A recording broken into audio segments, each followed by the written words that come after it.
Écoute bien, car voici l'histoire de Dahut, princesse de la légendaire cité d'Ys, bâtie au bord de l'océan par le roi Gradlon.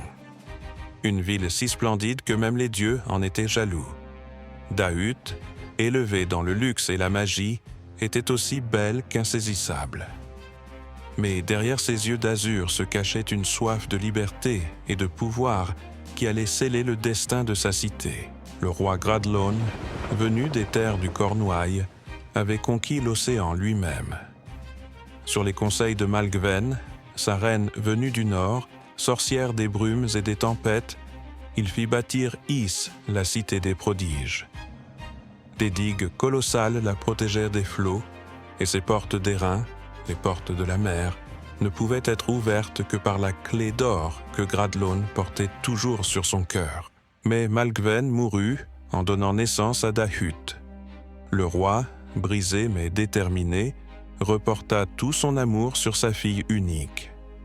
Dahut grandit sous l'ombre des murailles d'Ys, bercée par les contes des druides et les secrets des prêtresses.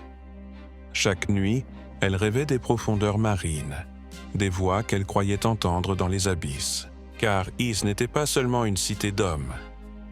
On disait que sous ses fondations dormaient des dieux oubliés, des esprits anciens liés par les pactes de Malgven. Et Dahut, avec le sang de sa mère sorcière, sentait cet appel. Plus les années passaient, plus son regard se tournait vers les portes d'airain, vers cette mer qu'on lui interdisait de toucher. Mais voici venir un étranger, un homme au manteau noir, aux yeux comme des gouffres. Une nuit d'équinoxe, il glissa dans la grande salle d'Éowyn, apportant des promesses de pouvoir, murmurant des vérités interdites à l'oreille de la princesse.